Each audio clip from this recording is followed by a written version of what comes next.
Picture this. A pirate ship, the Sea Serpent, reeking of rum and regret.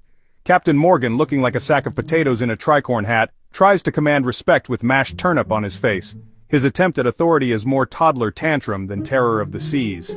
Bosun John, oblivious to the salted fish in his beard, lobs stale bread and hits the parrot, Polly, who promptly falls off her perch.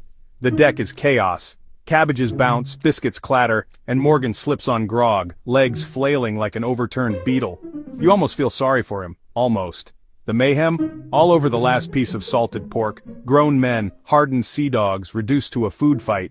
Bosun John finally dislodges the fish, only to trip over the parrot and land in bilge water. The smell could knock out a shark. This is piracy? More like a floating nursery for idiots. The air is thick with flying food and bruised egos. Captain Morgan whimpers, dignity lost somewhere between the gravy and the grog. You wonder how humanity survived this long. It's a miracle, honestly. And this is just another day at sea. Lady Hamilton watches from the quarterdeck, wine in hand, smirking at the chaos below. She calls out, My, Captain! Such a display of masculine prowess, I haven't seen this much flailing since a fish on a hot rock. The crew grunts, missing the joke entirely. She surveys the mess. Bosun John, do be careful. It must be exhausting thinking about both breathing and walking. He looks up, seaweed on his head, thinking it's a compliment. Captain Morgan, dripping with turnip and shame, bellows, This is a mutiny! Lady Hamilton raises an eyebrow. A mutiny, Captain? Or just a disagreement over catering? I've seen more organized chaos at a village fete. At least they have a tombola.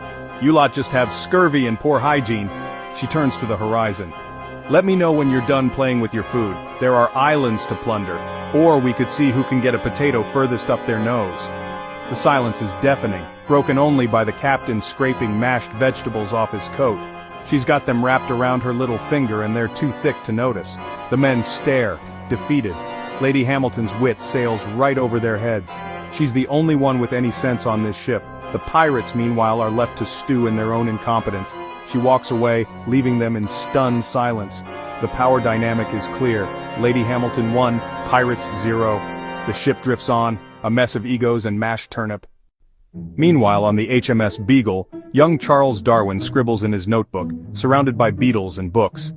Observation: the male of the species, across many genera, is prone to loud, pointless displays to impress females, who remain unimpressed. He sketches 2 bighorn sheep headbutting. Utterly exhausting, he mutters. He jokes about celibacy, then crosses it out. No, that's nonsense. Without this pantomime, the species would vanish.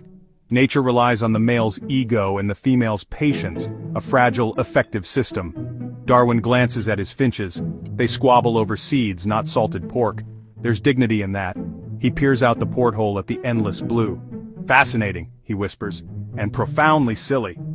The human condition summed up in a single sigh.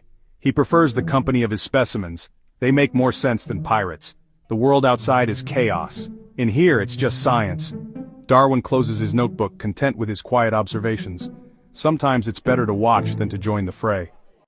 Restless, Darwin examines a jarred barnacle. Hermaphrodites, no need for all this courtship nonsense. He imagines a world run by barnacles, quiet, still, and probably dull. Next, he studies a duck's reproductive diagram. A corkscrew? Nature's just showing off now. He laughs, picturing a committee deciding on absurd anatomy. His mind drifts to the anglerfish, the male, a tiny parasite, fusing with the female, nature's idea of commitment. He imagines explaining this at a dinner party. The horror. Nature's sense of humor is dark, he decides. Men, women, barnacles, ducks. A planet full of bizarre arrangements, all stumbling toward procreation. Darwin strokes his chin, pondering if there's any real pattern or if the creator was just improvising. Maybe it's all a cosmic joke. He puts away his specimens, curiosity satisfied for now. The world is full of oddities and he's just scratching the surface. Science, he thinks, is stranger than fiction. He smiles at the absurdity of it all. Even barnacles have it figured out better than pirates. Darwin returns to his notes, grateful for the order of science. The mysteries of nature are endless and endlessly weird. Darwin, answering nature's call, retreats to his cramped commode, his sanctuary. As he contemplates life, a strange scratching comes from below. He leans in, curious, when suddenly a jet of seawater erupts, soaking him. Stunned, trousers down, he stares into the bowl. A crab, pincers waving, looks back as if to say, "What's your problem?" Darwin, man of science, is now in a standoff with a toilet crab. There's no chapter for this in On the Origin of Species. He grabs a bucket, preparing to evict his unexpected guest. It's a low point even for a man who pickles insects for fun. The indignity is staggering. He wonders about the statistical odds of this encounter. Science can't explain everything, he realizes. Sometimes life is just absurd. He sighs, resigned to the weirdness of the world. Even Darwin isn't immune to nature's pranks. Back on the Sea Serpent, the food fight is over, replaced by groans and sticky misery. Captain Morgan, hoarse and humiliated, orders the crew to clean up the mess. No one moves. They're too busy nursing minor injuries and wounded pride. Bosun John struggles with a herring stuck in his nostril. Lady Hamilton, amused, shakes her head.